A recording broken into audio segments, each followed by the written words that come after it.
Part 01 গল্পে শুরু হয় কোরিয়ার এক বৃষ্টি ভেজা বাস টার্মিনাল দেখিয়ে। এখানে অ্যানহো নামের এই ছেলেটি বাস আসার জন্য অপেক্ষা করছিল। কিছুক্ষণ পর বাস চলে আসলে সে দ্রুত টিকিট কেটে বাসে উঠে পড়ে, কিন্তু ভিতরে গিয়ে দেখতে পায় তার জন্য বরাদ্দ সিটটিতে অলরেডি একটি মেয়ে বসে আছে। এই দেখে সে মেয়েটিকে তার সিটের ব্যাপারে বলে, কিন্তু মেয়েটি ইয়ারফোন পরে থাকায় প্রথমে কিছুই শুনতে পায়নি। এরপর দ্বিতীয়বার অ্যানহো তার সিট নাম্বার দেখালে মেয়েটি বুঝতে পারে সে ভুল করে অন্য সিটে বসেছে। তাই সে অ্যানহোকে সরি বলে এবং তার সিটটি ছেড়ে দেওয়ার জন্য উঠে দাঁড়ায়।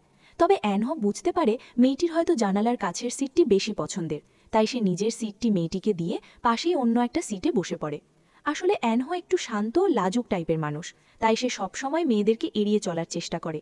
দেখা যায় একটু পরেই সেই সিটের যাত্রী চলে এসেছে। এখন অ্যানহো বাধ্য হয় একে মেয়েটির পাশের সিটেই বসতে, মানে তারা দুজনে দুজনার সিট বদলে নিয়েছে। এর একটু পরেই কন্ডাক্টর জানায় খুব শিগগিরই বাসটি স্টেশন লিভ করবে, তাই সবাই যেন নিজের নিজের সেফটি বেল্ট বেঁধে নেয়। অ্যানহো লক্ষ্য করে তার সিটের সেফটি বেল্টটি অকেজো, তাই লজ্জা পেয়ে সে লুকিয়ে বেল্টটি হাত দিয়ে ধরে রাখে, যেন মেয়েটি কিছু বুঝতে না পারে। তবে মেয়েটি চুপ থাকলেও সে কিন্তু সবটাই খেয়াল করেছে। এনহোর এমন সহজ সরল কর্মকাণ্ডে মেয়েটি নিজের হাসি আটকে রাখতে পারে না। এরপর বাস চলতে শুরু করলে হাইওয়ে, ব্রিজ, টানেল পার করে এগিয়ে যেতে থাকে। দেখা যায় দীর্ঘক্ষণ জার্নির পর ক্লান্তির কারণে এনহো অজান্তেই মেয়েটির কাঁধে মাথা রেখে ঘুমিয়ে পড়ে। মেয়েটি চাইলেই তাকে সরিয়ে দিতে পারত, কিন্তু এনহোর ক্লান্তিভরা চেহারা বলে দেয় সে এটা ইচ্ছে করে করছে না। তাই তাকে এভাবে রেখেই মেয়েটি চুপচাপ বসে থাকে। কিন্তু হঠাৎ করেই এক ঝাঁকুনিতে বাস থেমে যায়। এনহোর সিট বেল্ট না থাকায় আর ঘুমের অসাবধানতার কারণে সে সিট থেকে নিচে পড়ে যায়। যেন তার মনে হলো সে কোনো মারাত্মক স্বপ্ন দেখেছে। এই অবস্থায় মেয়েটি তাকে ডেকে জিজ্ঞেস করে সে ঠিক আছে কিনা। এনহো ভীষণ লজ্জা পেয়ে উত্তর দেয় সে ঠিক আছে। তবে এখানে ঘটে যায় আরেক অনাকাঙ্ক্ষিত ঘটনা। মেয়েটি এনহোর হাতের নোটবুকটি দেখে ফেলে, যেখানে মেয়েটির একটি সুন্দর স্কেচ আঁকা আছে। আসলে বাসে ওঠার আগে যখন স্টেশনে মেয়েটি ছাতা হাতে বৃষ্টির মাঝে দাঁড়িয়েছিল, তখন এনহো সেই অসাধারণ দৃশ্যটি লুকিয়ে এঁকে ফেলেছিল। তো মেয়েটি এই বিষয়টা বুঝতে পেরে দেখে এনহো তার কাছে সরি বলে। তবে মেয়েটি এই বিষয়ে একদমই রাগ করেনি, বরং এত সুন্দর এঁকে চাকার জন্য তাকে ধন্যবাদ জানায়। এর মধ্যেই কন্ডাক্টর এসে বলে সামনে পাহাড় ধসের কারণে রাস্তা বন্ধ হয়ে গিয়েছে, তাই সবাই যেন নিজের নিজের ব্যবস্থা করে নেয়, তা না হলে পৌঁছতে অনেক দেরি হয়ে যাবে। এই শুনে সবাই ফোন করে নিজের স্বজনদের ডাকতে শুরু করে, কিন্তু মেয়েটির ডাকার মতো কোনো আপনজন নেই। তাই সময় পার করতে সে একা দাঁড়িয়ে ছবি তুলছিল। তবে ভুলবশত এনহো বারবার তার ক্যামেরার ফ্রেমে ঢুকে পড়ছে। এই ছোট ছোট মজার মুহূর্তগুলো তাদের জড়তা কাটিয়ে দেয়। এরপর মেয়েটি সাহস করে এনহোর কাছ থেকে তার সেই স্কেচটি চেয়ে নেয়। এমন সময় দেখা যায় এনহোর বাবা গাড়ি নিয়ে তাকে নিতে এসেছে। এদিকে এনও খুশি হয়ে গাড়িতে উঠতেই যাবে, ঠিক তখনই জানালার গ্লাসে মেয়েটিকে দেখতে পায়, যে কিনা অসহায়ের মতো এখনও সেখানেই দাঁড়িয়ে আছে।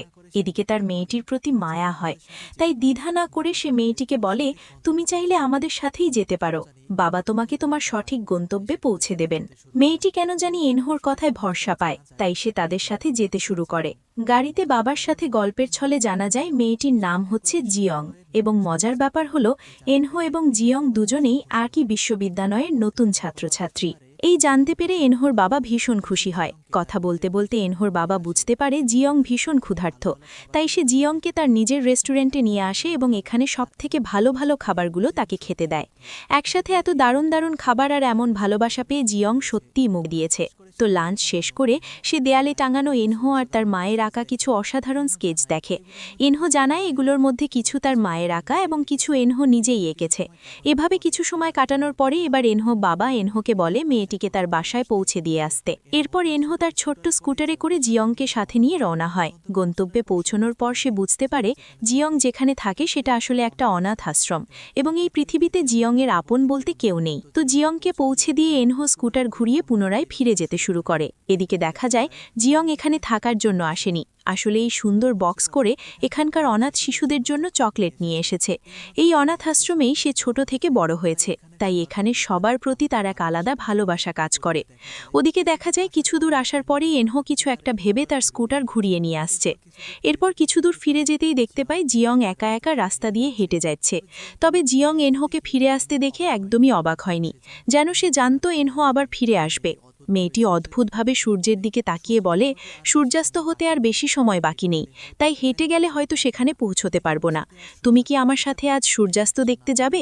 এনহো কিছু না ভেবেই রাজি হয়ে যায়। তবে এবার এনো নয়, বরং মেয়েটি স্কুটার চালায় এবং তাকে একটি অসাধারণ জায়গায় নিয়ে আসে। জিয়ং এখানে প্রায়শই আসে এবং ছোট ছোট পাথর সাজিয়ে তার সামনে একটা ছোট মোমবাতি রাখে। এরপর ঠিক সূর্যাস্তের সময় সৃষ্টিকর্তার কাছে প্রার্থনা করে যেন তার মনের ইচ্ছা পূর্ণ হয়। জিয়ং এর এমন অদ্ভুত কর্মকাণ্ড দেখে কেন এসবের কারণ জানতে চায়। উত্তরে জিয়ং জানায় সে আসলে একটা বাড়ি বানাতে চায়, একদম নিজের একটা বাড়ি। ছোটবেলায় অনাথ আশ্রমে থাকার সময় তার এই শখ তৈরি হয়েছিল, যেটা সে এখনো পূরণ করতে পারেনি। এসব শুনে এনো অপলক দৃষ্টিতে জিয়ং এর দিকে তাকিয়ে থাকে। তার সহজ সরল কথা বলার ধরন আর চাহনি এনোকে মুগ্ধ করেছে। মনে মনে সে যেন এমন কাউকেই চাইতো যার কথা বলার ধরন আর সহজ সরল মনোভাব তার সহজ জীবনের মতোই হবে। এরপর সিন চলে দেখা যায় এনো একটা সাইবার ক্যাফেতে গিয়ে জিয়ং এর সোশ্যাল মিডিয়া আইডি খুঁজছে। দীর্ঘ প্রচেষ্টার পরে সে তার আইডি খুঁজে পায় এবং জানতে পারে জিয়ং একটি গ্যাস স্টেশনে পার্ট টাইম জব করে। এদিকে সে তো প্রচণ্ড খুশি হয়ে যায় আর তার বন্ধুদের সাথে প্ল্যান করে সেখানে গিয়ে তারা কাকতালীভাবে দেখা করার নাটক করে। মানে গ্যাস নেয়ার নাম করে এনো পুনরায় জিয়ং এর সাথে দেখা করতে এসেছে। ধীরে ধীরে সে জিয়ংকে এতটাই ভালোবেসে ফেলে যে তার কাছাকাছি থাকার জন্য সেই একই গ্যাস স্টেশনে কাজ নিতেও দ্বিধা করে না। এভাবেই ধীরে ধীরে তাদের দুজনের সম্পর্কটা এগিয়ে যাচ্ছিল। প্রায়শই তারা কাজের শেষে বিভিন্ন জায়গায় ঘুরতে যেত। মনের ভিতরে জমে থাকা কষ্টগুলোকে পাশে রেখে তারা কিছুটা সময় হাসি খুশি থাকার চেষ্টা করে। আসলে জিয়ং সিওলের অনাথ আশ্রমে বড় হলেও এই বড় শহর তাকে আপন করে নেয়নি। বেঁচে থাকার জন্য তাকে প্রতিদিন প্রচণ্ড কষ্ট করতে হয়। সে খুব সকালে ঘুম থেকে উঠে সে গ্যাস স্টেশনের কাজে বেরিয়ে পড়ে। সেখানের কাজ শেষ করে সে আবার একটা রেস্টুরেন্টে আসে যেখানে সে ওয়েটারের কাজ করে। এভাবেই কয়েকটা কাজ একসাথে করে সে কোনো মতে নিজের পড়ার খরচ মেটায়। তার জীবনের একটাই বড় স্বপ্ন, নিজের একটা স্থায়ী ঠিকানা, মানে নিজের একটা বাড়ি। অন্যদিকে এনোর স্বপ্ন খুব অদ্ভুত। সে গেম বানিয়ে বিলিয়ন বিলিয়ন ওন আয় করতে চায়। এর জন্য সে প্রতিনিয়ত চেষ্টা চালিয়ে যাচ্ছে। তবে জিয়ং এর সাথে পরিচয় হওয়ার পর তার স্বপ্নের তালিকায় নতুন একটা নাম যোগ হয়েছে, আর সেটা হলো জিয়ংকে নিজের করে পাওয়া। তবে গল্পের নতুন মোড় আসে যখন জিয়ং এর এক সিনিয়র দৈয়ন তাদের সবাইকে ডিনারে ডাকে। ডিনার টেবিলে এনো খুব গর্ব করে তার গেম বানানোর স্বপ্নের কথা বলে, কিন্তু কেউই তাকে পাত্তা দেয় না। উল্টে দৈয়ন যখন কথা বলে তখন সবাই তার প্রশংসায় ফেটে পড়ে। দেখা যায় দৈয়ন মাতাল অবস্থায় জিয়ংকে নিয়ে বেশ প্রশংসা করছে এবং বলে সে তাকে তার স্বপ্ন পূরণ করতে সাহায্য করতে পারে। এই কথা শুনে এনো স্পষ্ট বুঝে যায় এই সিনিয়র দৈয়নের নজর আসলে জিয়ং এর উপর। তা এই সহ্য করতে না পেরে এনো যখন রেস্টুরেন্টের বাইরে চলে আসে সে দেখে দৈয়ন মাতাল অবস্থায় জিয়ংকে প্রপোজ করছে। মজার ব্যাপার হলো প্রপোজ করার পর দৈয়ন